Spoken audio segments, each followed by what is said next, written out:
In one night, the entire global balance of power was redrawn.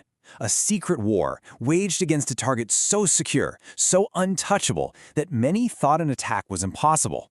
We're talking about a nuclear program buried deep inside a mountain, shielded by solid rock, concrete, and an army. And tonight, we're going to show you exactly how a fortress built to survive a nuclear blast was cracked wide open.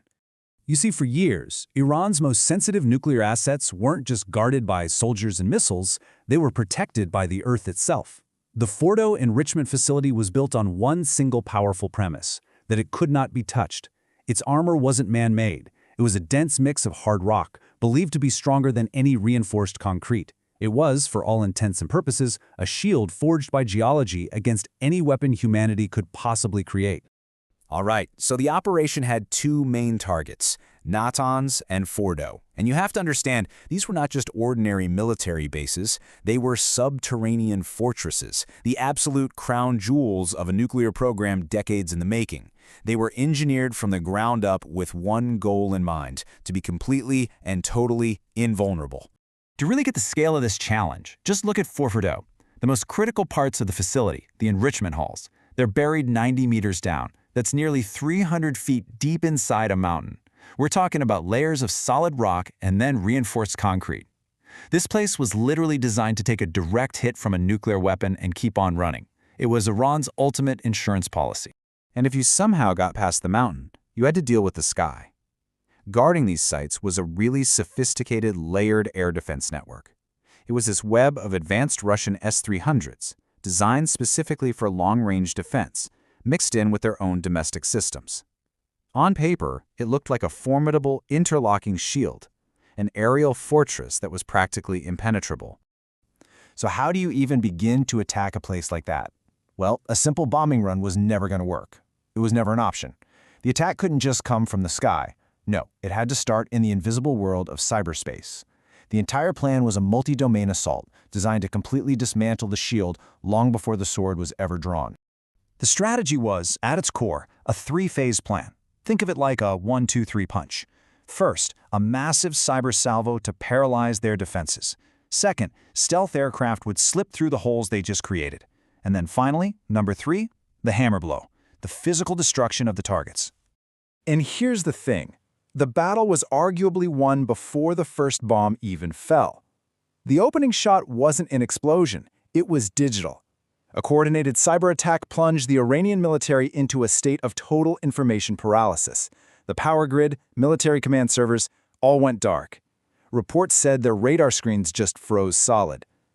In a single instant, Iran's guardians were made deaf and blind, completely oblivious to the threat that was already screaming towards them. With those digital defenses shattered, the Ghost Fleet moved in. Fifth-generation stealth jets, F-35s and B-2 Spirits just slipped right through the gaps. They were followed by waves of cruise missiles from submarines and destroyers out at sea.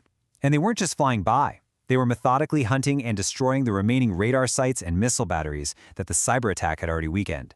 They were making sure the doors stayed wide open for what was coming next. So, with the path cleared, it was time for the final phase. Time to deploy a weapon designed for a single, almost impossible job, to break a mountain. This was a mission specifically for the B-2 Spirit stealth bombers and the very unique payload they carry. The weapon is called the GBU-57, the Massive Ordnance Penetrator, or MOP. And this is not just a big bomb. It's a 30,000-pound precision-guided munition. That's 15 tons.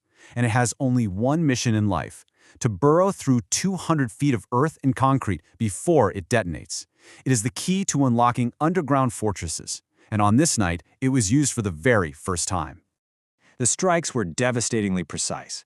At Natanz, the MOPs punched straight through the concrete shields, which triggered this cascade of failures.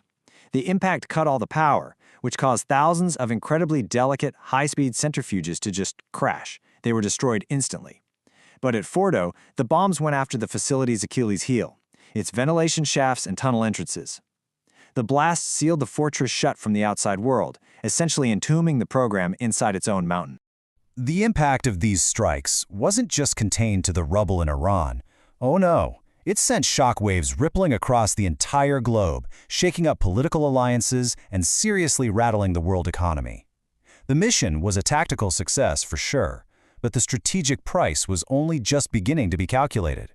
You see, the strikes didn't just hit facilities, they hit people. This was a coordinated decapitation campaign. Iran's top military and political command was systematically eliminated. The supreme leader, the head of the IRGC, the chief of staff, gone. Some sources reported that over 40 senior Iranian leaders were killed, creating this enormous power vacuum right at the heart of the regime while it was still under attack. And in the days and months that followed, the satellite imagery confirmed everything. You could see the catastrophic damage. Post-strike analysis showed key facilities were just gone. The massive penetration holes from the MOPS were visible from space. And months later, the sites were still dormant, no signs of reconstruction. This suggests the damage wasn't just severe, it was long-term. Now, this is where it starts to affect everyone, everywhere. The immediate reaction came from the global markets. Fear of a wider war, fear of a disruption to the world's energy supply, it caused instant panic. Oil prices shot up by over 40%, almost overnight. Brent crude went from the high 70s to over $120 a barrel, and nobody knew how high it would go. And the reason for all that panic comes down to this single, narrow waterway. 25%, a quarter of the entire world's oil supply, has to pass through the Strait of Hormuz. With its conventional military in shambles, Iran's threat to blockade that strait suddenly became its most powerful weapon. Just the threat of closing it was a complete nightmare scenario for the global economy. And of course, Iran responded. Even with its command structure in tatters, it launched what it called Operation True Promise 3. This was a barrage of hundreds of ballistic missiles and drones aimed at military and intelligence sites in Israel and at U.S. bases all across the region. Now, most of them were intercepted, but the attacks proved one thing for sure. This conflict was far from over. A regional fire had just been lit.